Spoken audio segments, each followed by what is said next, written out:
Thanks, Lucy. Actually, it's kind of true. I'm going to tell you my story.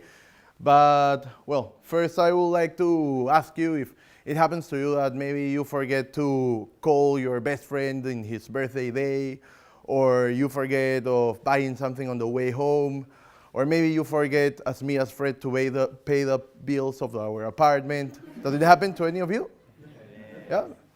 So, yeah, for me too. Actually, I used to forget stuff, so I'm showing you a method that works really good for me, not for the apartment bills, but works really good. And, well, I'm gonna show you my story. So, I'm gonna tell you my experience. This is Judith. I met her 5 years ago, and we started dating, and everything was really good when you start dating, everything's wonderful. But then, after a time, you begin to be yourself again. And what happens? Then, and what usually happens? You start forgetting stuff, right? So, why? Maybe because you have a lot of work, because you want to do some sports, or even better, you want to have some drinks with your friends. And that's a really good reason to forget stuff. But what happened to me and Judith? I forget to call her when I had to call her.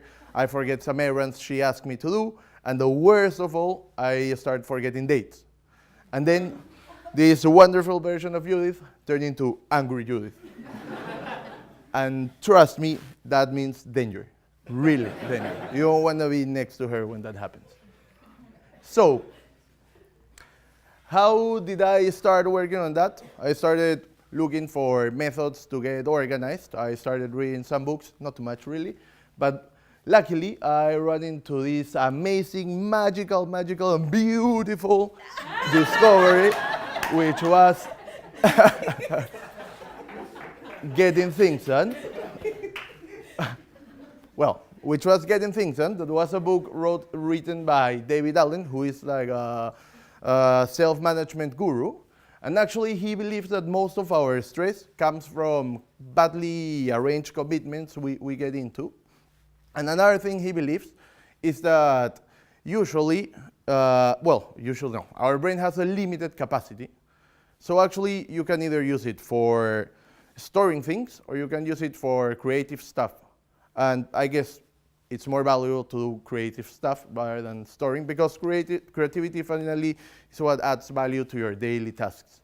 And the second thing is that if you're using your brain for storage, you are not being completely productive and doing what you want to do at the moment. For example, let's think we are at our office and we need to work on a task, but you are trying to remember the 20 things you have to buy after you go out of work. You have to go to a supermarket and buy things. So you are constantly trying to remember what you have to buy after, and that doesn't allow you to focus completely. So probably you'll be working at the 90% of your capacity. So in order to avoid this, I'm going to show you 3 steps that will help you a lot, and actually help me too.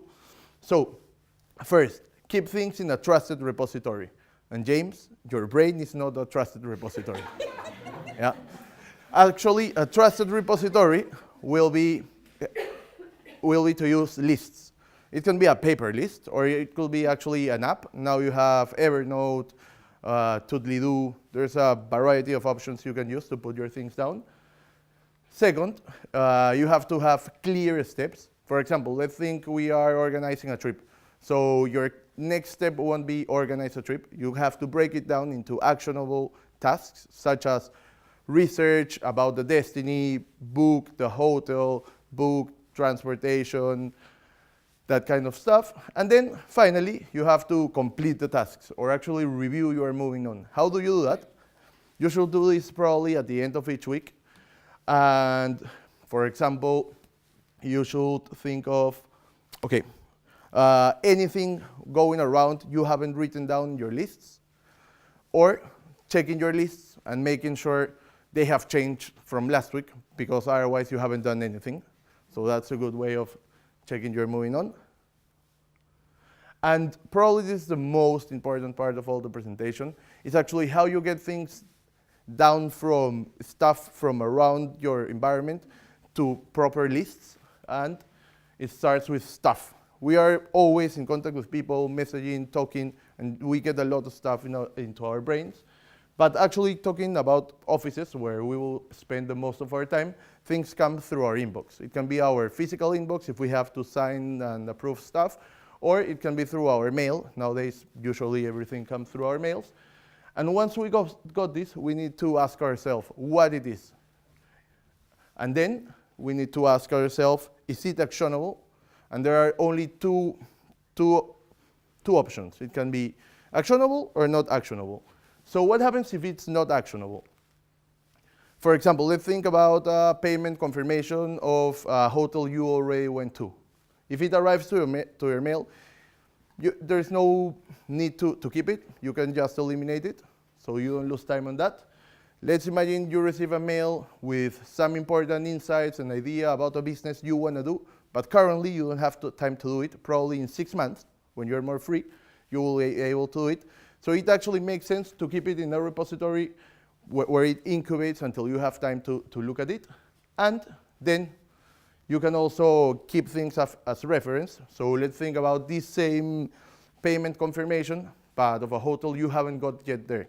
So maybe if you have any inquiries or you have a bad service, it's good to keep it so that you can present your mail complaining about anything that happened. And then what happens if you have to take action? And this is probably the most important part within this. You have to know what is the next action. And here you have 3 options. First, you can do it. If it takes less than 2 minutes, go for it. For example, let's think a colleague sent you a mail asking you about the status of the project. And you really know the status and it will take you less than 2 minutes to answer it.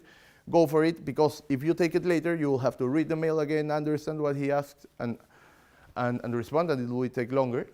Then you can also delegate stuff. So let's think about this same mail asking for a specific data, but you don't have to do it. Maybe someone in your team has to do it.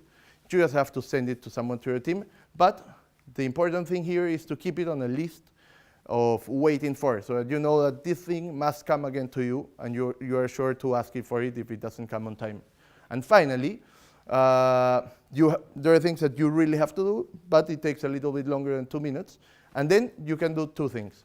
You can either put it on a list, that means your to-do list, things you have to do right now.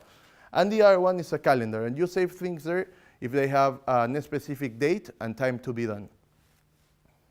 So I hope this is clear. We'll move on to see how do you organize your lists. Now I've shown you how to bring things down to lists. Now let's talk about how to make lists efficient.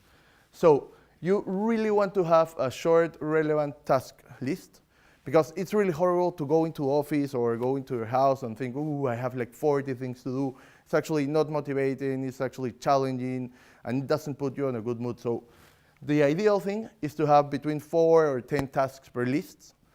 And how do we manage to do that? We need to be creative. I'm going to give you 2 examples, but for example, you could work on context and time. So let's say there are things I can do at office, there are things I can do at home, there are things I can do while I'm going home, like errands, and there are things I can do on the weekends, actually fun things or personal things. And then there are things that you can do according to the context, like doing things today, tomorrow, or maybe next week. So how did it end for me and Judith? Well, Judith was really disappointed while I kept forgetting stuff, but then I really managed to get my things on, and now she's happy and we are getting married. So it was a really good story.